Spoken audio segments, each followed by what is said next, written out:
Hello all and welcome. Today on display, micro brands versus big brands. We'll be pitting them against each other. Stay tuned to see which one is going to be your choice. First of all, let's look at our competitors.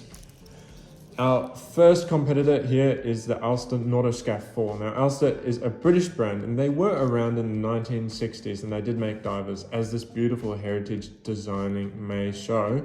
But unfortunately, they're one of those brands that died in the quartz crisis, but have been resurrected now as a micro brand.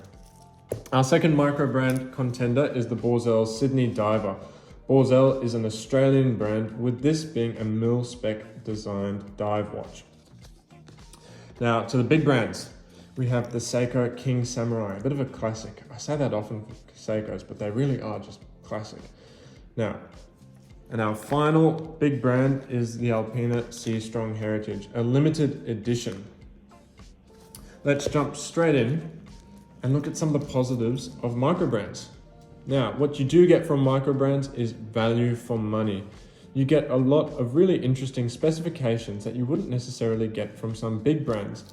For example, look at the camber on that sapphire crystal. That is massive. If you do get sapphire crystal on something like a Seiko, I can guarantee it's going to be dead flat, unless it's like a speed timer, but then it's nothing as dramatic as this. And another thing that you get from micro brands is a unique design.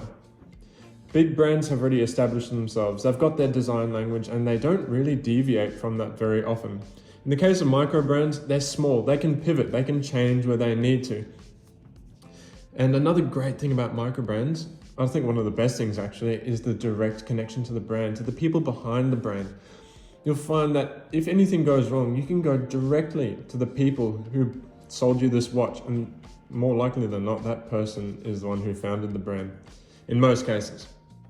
And following on from that, you get a personal experience in the purchase. Now, the purchase of your watch is one of the most important parts and dictates the relationship with your watch thereafter. But it also means, from a micro brand perspective, you get brand transparency. They'll tell you exactly what movement you get. They'll tell you what materials they use and how they got those materials. Really good if you're into that sustainability kind of aspect of buying watches. Now let's move to big brands. One of the top things about big brands over micro brands is warranty. Often with micro brands, you'll find maybe 1 year, maybe 2 years. You don't really have a standard. With Seiko, 3 years international warranty. Now that's pretty good, but you go to the likes of Citizen and that's automatically going to be 5 years. I mean, 5 years, you don't get that from some cars these days.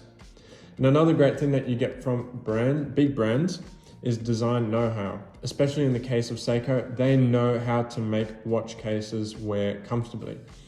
This Seiko Samurai, for example, is a 43mm watch with a 48 lug to lug. Now that sounds relatively big, but these angular teardrop lugs have got a bit of contour that fit the natural contour of your wrist, and it just sits really well on wrist. And that's with a lot of the other watches as well, like the Seiko Sumo. The Sumo is quite big, but there's, again, a lot of downturn in those lugs, and a similar situation with the Seiko Turtle. Now, what people love about big brands especially is heritage. Some people absolutely love these big brand names and how long they've been around for. In the case of Alpina, they've been around since 1883. Really established. You can trust that they know what they're doing and that they've been doing what they're doing for a long time. And especially also in the case of Seiko, you'll get increased access to interesting movements. You'll get movements like the 4R57, which have power reserve indicators and date subdials. Very interesting complications that you wouldn't really have access to as a micro brand going to the catalogs of Seiko, where they'd normally go for something like a Seiko NH35.